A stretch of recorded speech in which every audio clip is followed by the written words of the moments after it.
달려가서 선지자 이사야의 글 읽는 것을 듣고 말하되 읽는 것을 깨닫느뇨? 대답하되 지도하는 사람이 없으니 어찌 깨달을 수 있느뇨? 하고 빌립을 청하여 병거에 올라 같이 앉으라 하니라. 읽는 성경 규절은 이것이니 일러스되 저가 사지로 가는 양과 같이 끌리었고 털 깎는 자 앞에 있는 어린 양의 잠잠함과 같이 그 입을 열지 아니하였도다. 낮을 때에 공변된 판단을 받지 못하였으니 누가 감히 그 세대를 말하리요? 그 생명이 땅에서 빼앗김이로다 하였거늘 내시가 빌립더러 말하되 청컨대 묻노니 선지자가 이 말을 한 것이 누구를 가리킴이뇨? 자기를 가리킴이뇨? 타인을 가리킴이뇨?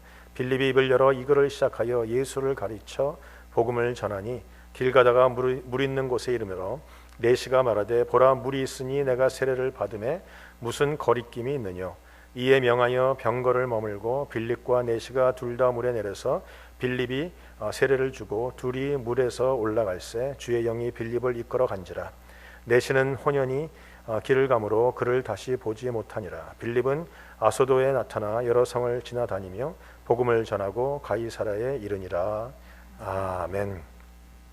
오늘 본문에 있는 말씀을 가지고 하나님의 은혜를 함께 나누기 원합니다. 오늘 본문에는 빌립이 지난주에 사마리아 땅에서 복음을 전하고 오늘은 광야로 가는 장면이 나옵니다. 지난주에 우리가 읽었던 거기에 빌립의 놀라운 은혜스러운 장면이 많이 나오지 않았습니까? 빌립이 설교를 하니까 사람들이 회개를 하고 빌립의 설교를 듣고 그들이 세례를 받고 빌립이 기도하니까 병이 낫고 빌립이 손을 대니까 귀신이 쫓겨나가는 그런 온갖 기적과 온갖 능력과 온갖 것들이 다 임했다는 겁니다. 사람마다 빌립을 쫓아다니고 사람마다 빌립을 인정하고 빌립을 추앙하는 장면이 지난주에 나왔어요. 거기에 마술사였던 시몬조차 빌립을 위대한 하나님의 사람으로 보고 그가 자기의 마술을 버리고 빌립을 따라갔던 그런 적도 있는 것을 볼 수 있습니다. 아마 사마리아 땅에 전체에 빌립의 이름이 높이 휘날리고 많은 사람들이 빌립하면 누구나 알 수 있을 정도로 빌립이 그만큼 유명한 사람이 되었다는 겁니다. 그런데 오늘 하나님은 그 유명해진 빌립을 그곳에 있지 않게 하시고 그곳에서 광야로 보내십니다. 오늘 본문에 보니까 26절에 주님이 가라 하시니 가보니까 그것이 광야더라. 여러분, 광야가 어떤 곳입니까? 사람이 없는 곳입니다. 나를 인정해주고 나를 추앙해주고 나를 따라다녀주고 나를 잘한다고 말하는 그런 사람이 없는 외로운 곳, 황량한 곳, 나를 인정해주지 않는, 인정하는 사람이 없는 곳, 바로 이것이 광야라는 겁니다. 여러분, 오늘 본문에 보면 하나님은 빌립을 광야로 보내십니다. 광야에서 이디오피아 사람을 만나서 복음을 전하게 하는데 빌립에게는 특성이 있었어요. 왜냐하면 빌립이라는 이름 자체가 우리에게 가르쳐 주듯이 빌립은 히브리 사람적인 이름이 아닙니다. 그래서 헬라파 이름이기 때문에 빌립은 우리말로 말하면 요새 1.5세나 2세 정도 되는 사람이에요. 한국에 있는 사람은 뒤에 자자도 붙고 복자도 붙고 순자도 붙고 다 붙지만 미국에 태어난 사람들은 그거보다는 데니얼, 세뮤얼, 그레이스 이렇게 영어 이름들이 많지 않습니까? 오늘 빌립이 그런 이름이에요. 그렇게 보면 이게 이민자로 갔다가 이민자로 온 사람이구나 라고 알 수 있는 그런 이름을 가지고 있는 빌립입니다. 그런데 그 하나님이 그 빌립을 사용하셔서 이디오피아 사람에게 복음을 증거하고 사마리아 사람에게 복음을 증거하는 일이 있다는 거예요. 제가 이런 말씀을 가만 보면서 제가 마음속에 드는 생각은 이것입니다. 하나님이 여러분을 이 미국 땅에 이민으로 오게 하신 이유도 분명히 있을 거라 생각합니다. 성경에 보니까 예루살렘에 있던 이 많은 히브리인들이 많은 유태교 기독교인들이 밖에 나가서 복음을 전하는데 능하지 못합니다. 도리어 거기 있었던 헬라파 사람들, 즉 1.5세와 2세와 이민자였던 그런 사람들이 돌아온 그런 사람들이 복음을 증하는데 능하고 가서 복음을 전할 때마다 잘 된다는 것이. 헬라파 사람이기 때문에 헬라어에 능합니다. 베드로 같은 사람은 헬라어를 못해요. 완전 순김치 이런 사람입니다.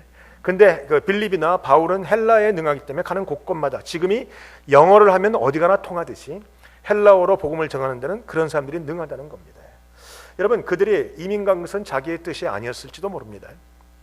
외국에 살았던 것은 자기의 뜻이 아닐지도 몰라. 그러나 하나님이 그 모든 인생의 여정에 당했던 모든 일과 경험과 사건과 환경들을 통해서 우리를 준비시켜 가십니다. 그리고 하나님의 때가 되면 그 일을 사용하게 하신다는 겁니다. 여러분, 빌립이 1.5세였기 때문에 복음에 능했고 바울이 그랬던 것을 보면 하나님이 이민자도 여러분이 이곳에 부르신 특별한 이유가 있어서 여러분도 하나님이 복음을 위해서 사용하시기 위해서 미국에 여러분들을 부르셨으리라 믿습니다.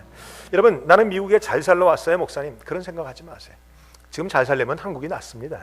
그런데 미국에 있는 분들이 뭐가 특징인가? 제가 선교지에 가보니까요, 선교지에 가보면 한국에서 오신 분도 만나고 미국에서 가신 분도 같이 만납니다. 한국에서 오신 분들이 뭐 말도 잘하고 뭐 능력도 많고 뭐 기도도 많이 하는 것 같은데 선교지에 가면 잘 안 돼.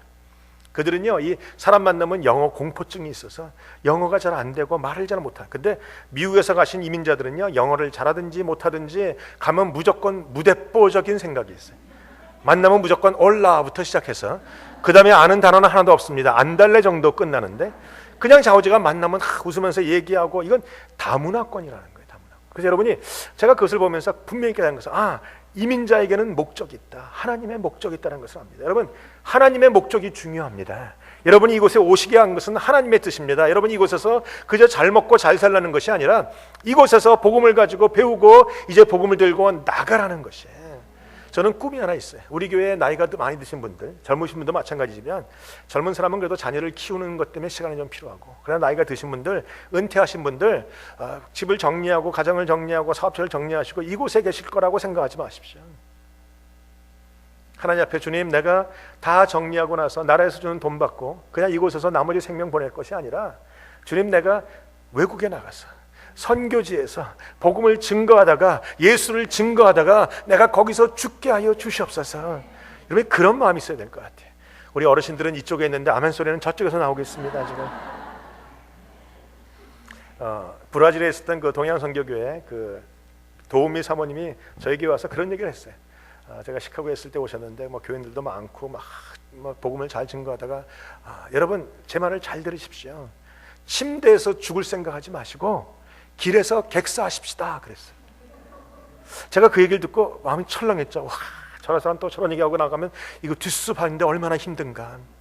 그리고 제가 쓱 보니까 우리 교회 나이가 제일 많았던 장로님이, 저는 상처받은 줄 알았는데 그분이 거기서 아멘 그러시더라고요. 그다음부터 문제 끝이었어요. 그분이 나와서 그다음에 저에게, 목사님 맞습니다. 내가 길에서 복음을 전하다가 죽는 자 되겠다고. 여러분, 우리의 목적은 거기 있습니다.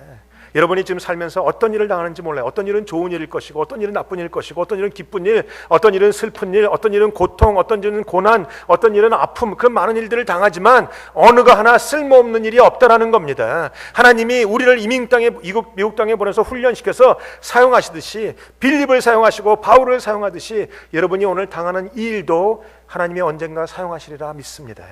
여러분이 그 믿음 가지고 어떤 일을 당하든지 우리가 할 것은 그저 감사하시고 찬양하시면 하나님 앞에서는 낭비되는 게 없어요. 왜 내가 이런 고통 당하는가? 그 고통이 필요하기 때문에 오는 것이고, 그 내가 겪는 경험과 고통 속에서도 하나님은 최선을 만들어 가십니다. 제가 인생을 돌아보니까 그래요. 제가 올해 51인데도 불구하고 인생을, 짧은 인생이지만 돌아보니까 내 인생의 오르막길 내리막길이 다 하나님이 주관하셨어요. 그리고 오르막길에서도 배웠고 내리막길에서도 배웠고, 지금 보니까 오르막길 내리막길 어느 거 하나 쓸모없는 것이 없다라는 겁니다. 매 순간순간 내가 살아갔던 그 길을 하나님이 사용하시고 인도하시고, 하나님 앞에는 버릴 것이 없어요. 그래서 주님 뭐라고 말씀하십니까? 모든 것이 합력하여 선을 이루느니라. 그저 우리가 할 일은요, 감사하는 거예요. 사랑하는 성도 여러분, 무슨 일을 만나든지 감사하시기 바랍니다. 무슨 일을 만나든지 소망 중에 인내하시기 바랍니다. 하나님이 그 일을 통해서 여러분을 높이 들어서 하나님의 일에 쓰게 될 것입니다. 빌립이 그랬어요. 하나님 앞에 훈련받은 그 많은 것을 가지고 사용하십니다. 제가 지난번에도 말했지만, 제가 목회자가 제일 처음에 될 때, 전도사가 됐을 때 고민이 많았어요. 1세인데 신학교, 미국 신학교 가고 나니까 오라는 곳이 없는 거예요. 여러분, 사실 1세가 전도사 생활 하겠습니까? 교육부에 1세 집어넣겠습니까? 그냥 2세들은 뭐 내가 보니까 별볼줄 나는데 갈 데가 많은데 나는 갈 데가 없어. 오라는 데도 없어. 그래서 하나님 앞에 막 컴플레인 했잖아요. 근데 하나님이 저를 나성영락교에 집어넣으시고 1세인데도 불구하고 영어권에 집어넣어서 저를 갖다가 훈련을 얼마나 시켰는지 몰라요. 매번 울면서 지냈는데, 그 많은 울면서 지내는 고통과 고난과 아픔과 그 막 속에서 문드러지는 그런 마음으로 지냈던 그 많은 시간이 저에게는 훈련이었더라고요. 하나님 앞에 훈련받는 것 어느 거 하나 낭비가 없습니다. 하나님이 나를 눈물나게 훈련시키신다면 이제는 영광 가운데 쓰실 것이기 때문에 그러시는 거예요.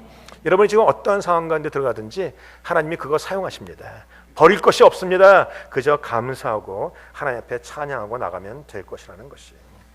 저는 그래서 이민자들이 그 이민 생활 속에서 갖고 있는 이 무대뽀적인 용기를 가지고 하나님의 앞에 사용되기를 축원합니다. 하나님은 사마리아에서 복음을 잘 전하고 영광받고 있는 빌립을 광야로 옮기셨어요. 왜 빌립이 광야로 가야 됐습니까? 이유가 무엇입니까?